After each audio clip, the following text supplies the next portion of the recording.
Hey there, wake up. It's Means Morning News. Just after 11 a.m. on the East Coast, I'm Sam Sachs, the host, and I have no idea where today's show will lead us, but I have a definite feeling it will be a place both wonderful and strange.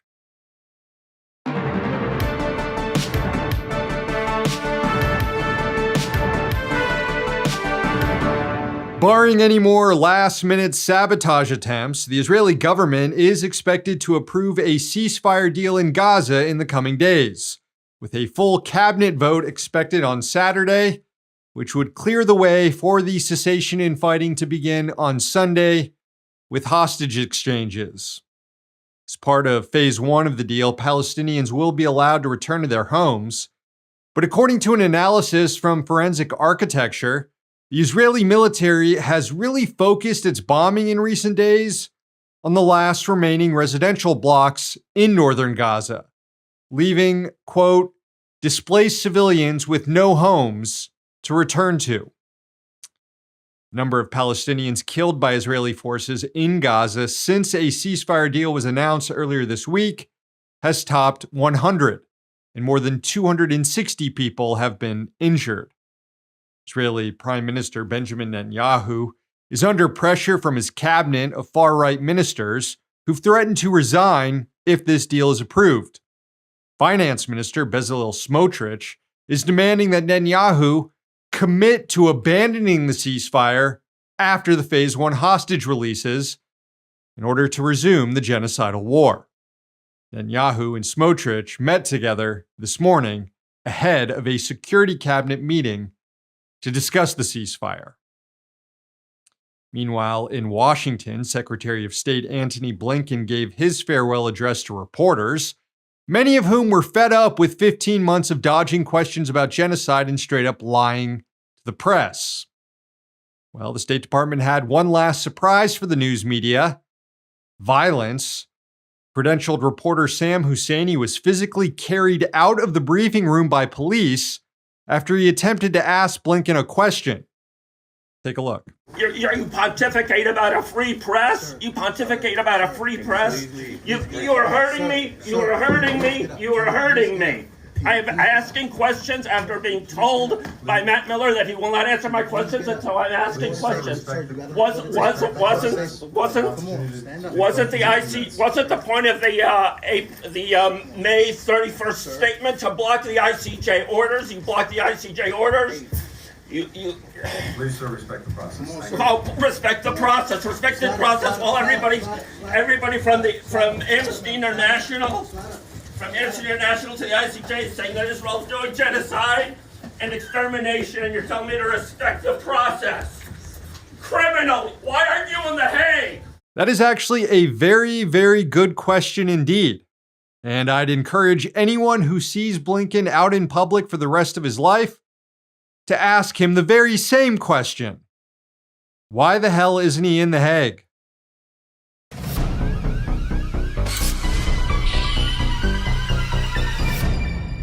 Congressional Republicans are planning to fast-track a number of giveaways to extraction capitalists in the upcoming reconciliation bill.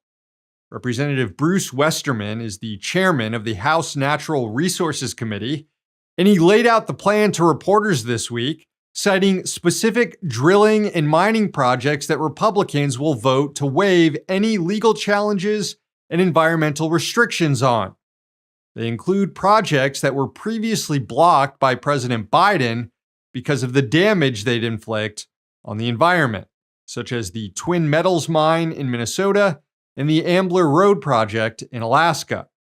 Westerman said he got the idea to fast-track these individual projects from the Democrats. This is from The Hill. Quote, Westerman said the language could be similar to the way a 2023 bill to raise the debt limit legislated the approval of the Mountain Valley Pipeline. Ah, yes, the Mountain Valley Pipeline, Joe Manchin's environmentally destructive pet project. President Biden cut a deal with Manchin, promising him that if he voted for the Inflation Reduction Act, Biden would ensure that the Mountain Valley Pipeline gets built. despite the opposition to it from local communities and environmentalists. And sure enough, after the Inflation Reduction Act was passed, Congress passed another bill that included the giveaway to Manchin, removing all the lawsuits and environmental reviews on the Mountain Valley Pipeline and fast-tracking its construction. So, thanks to a precedent set by Democrats to please Joe freaking Manchin, the dang planet is going to suffer.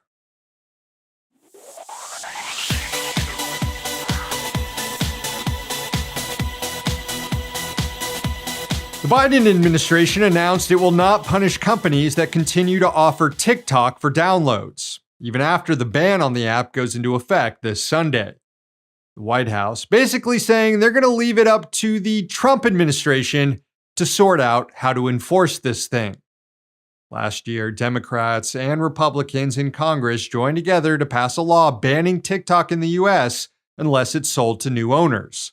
The current owner, ByteDance, is based in China, and lawmakers have claimed that the app is a secret tool of manipulation and surveillance by the Chinese Communist Party. Americans generally don't care about that stuff, though, since they're constantly being spied on and manipulated on social media apps by American companies. So, honestly, the Chinese doing it, that's the least of their problems. What really drove the ban was the claim that Americans are being swayed against Israel based on the content they see on TikTok, that content being the actual true devastation in Gaza from Israel's genocidal war, content that's often not shown on mainstream news coverage here in the US. Congress rushed to ban the app without realizing that a lot of Americans rely on it for work and for their small businesses. And now, with the ban set to take effect in a few days, lawmakers are trying to reverse it. Senate Democrats circulated legislation to delay the ban until a new owner can be found to buy the app. In all likelihood, though, a new owner won't be found because ByteDance doesn't want to sell TikTok, especially its algorithm, since the app has an audience outside the US and can continue operating even if it's banned in the US. A number of prospective buyers have come forward with interest in purchasing the app, including Elon Musk, Shark Tank dipshit Kevin O'Leary, and Mr. Beast, all of whom pose a significantly larger threat to the information ecosystem than the Chinese Communist Party.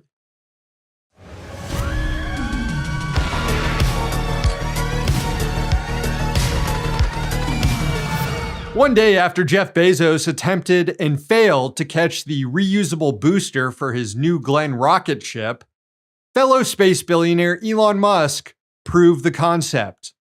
On Starship Flight Test 7, SpaceX for the second time demonstrated a capability of booster reusability, which, if repeatable, can significantly bring down the costs of space travel.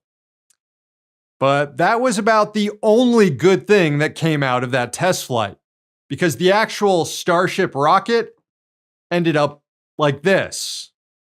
That's space debris raining down near the Turks and Caicos. About 11 minutes into the launch, the craft experienced a rapid, unscheduled disassembly over the Caribbean. The FAA had to take emergency action to delay and divert commercial airliners around the islands to avoid the space debris. So this is probably SpaceX's biggest screw-up yet.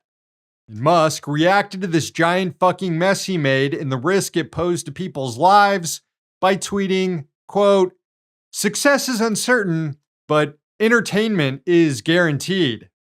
And about a half hour later, Musk was back to tweeting right-wing bullshit, this time about entitlement fraud. Later, Musk claimed this mishap shouldn't delay another test beyond next month, but the FAA will definitely investigate what went wrong. Now, competent and responsive government would ground Starship for a year to make sure this doesn't happen again, and to discourage other billionaires from treating the entire planet like their playpen. But with Trump about to move into the White House, Musk will be blowing up more rockets very soon, I'm sure.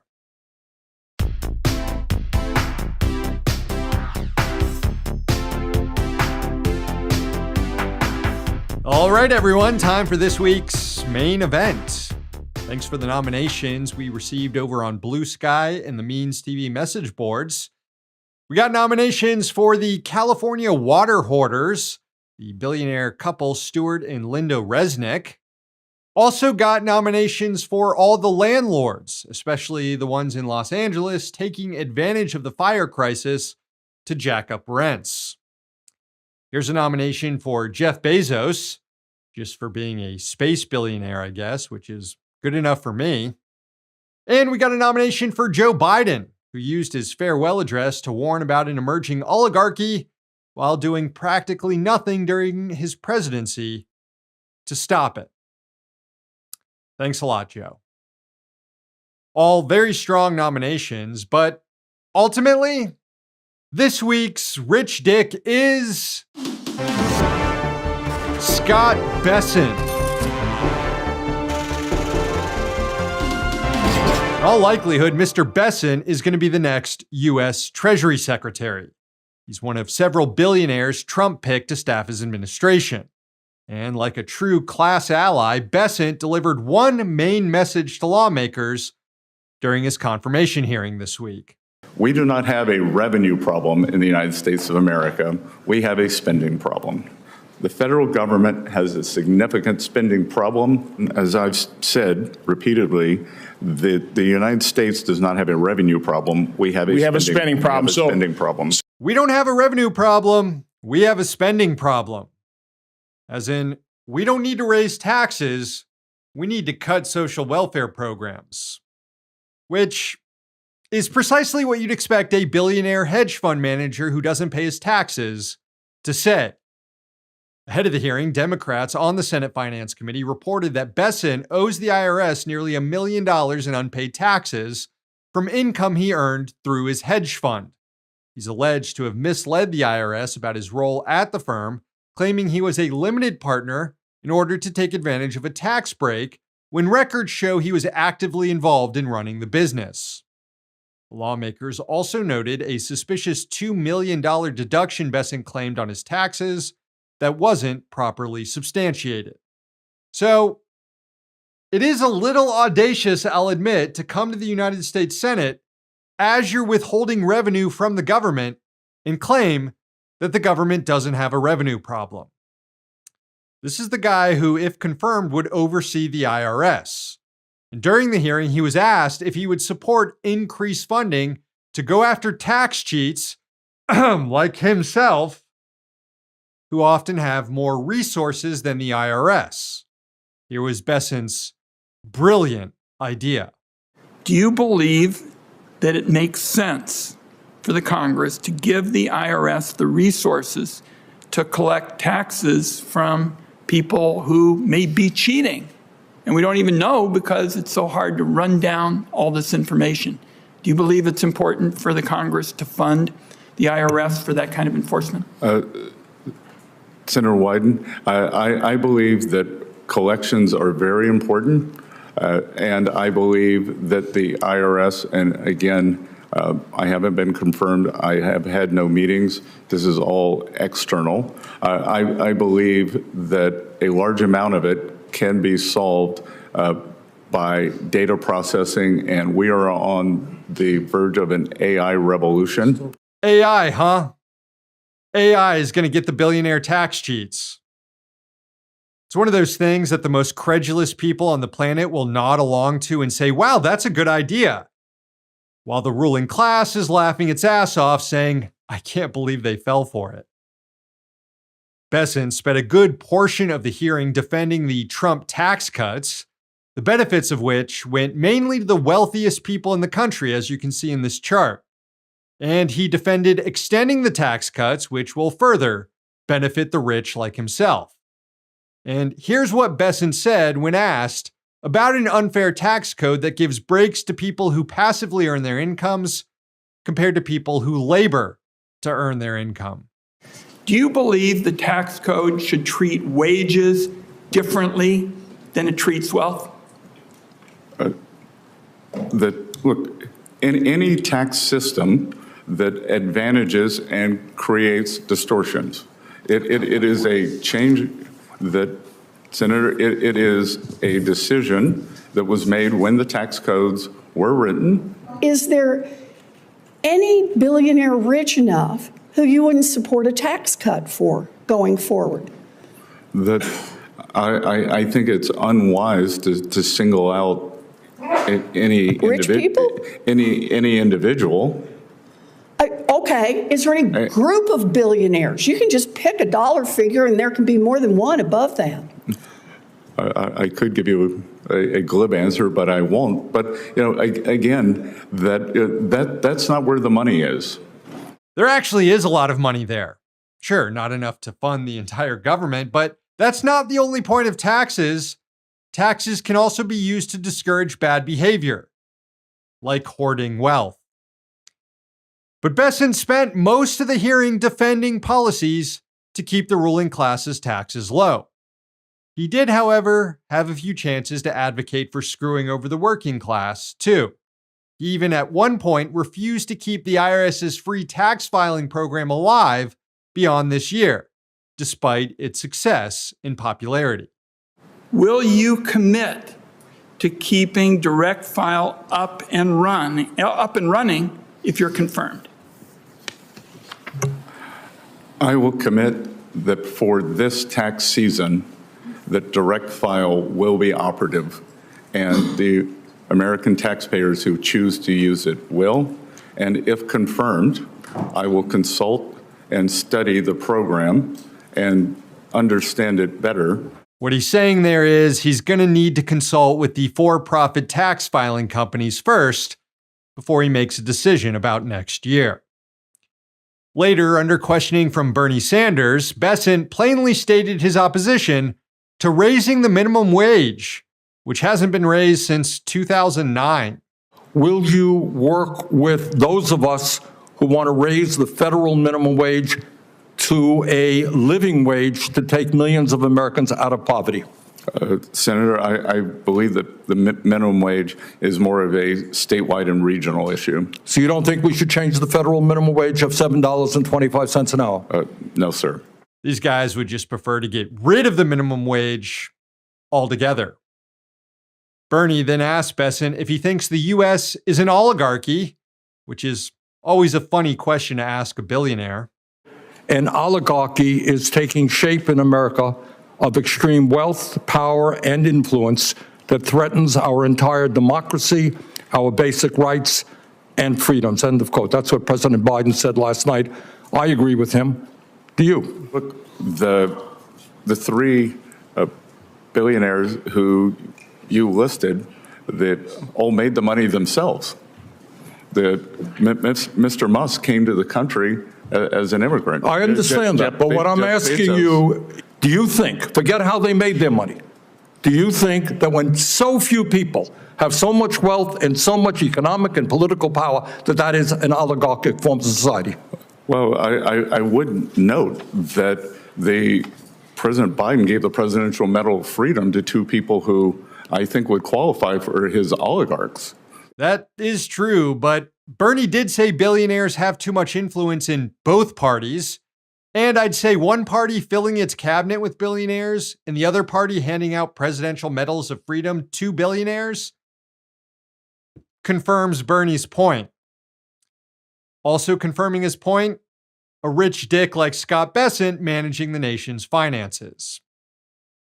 Now, one last thing about Bessent. One way he's spent his fortune is by briefly creating a work program for crank conservative writers.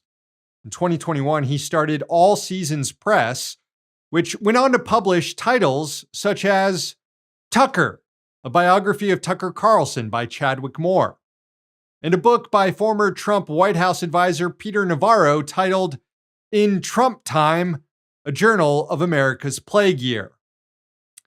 In Trump Time. In Trump Time.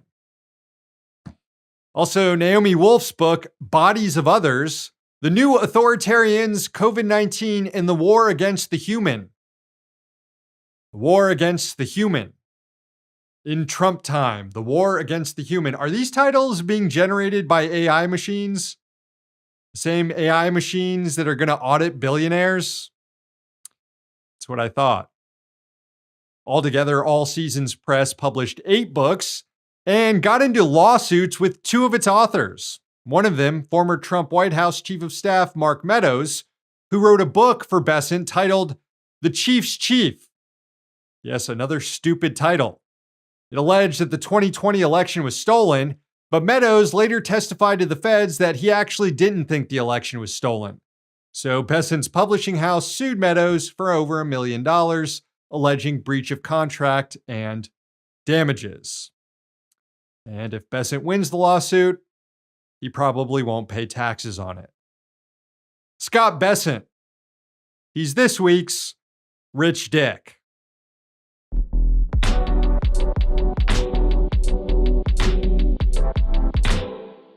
Okay, friends, the show ends today with a sunrise from somewhere in France. It was sent in by Sebastian as they were traveling between Germany and Paris on high-speed rail.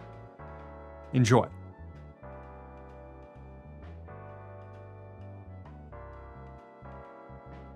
Thank you, Sebastian. Show's over. Thanks for watching. Thanks to the team behind the scenes.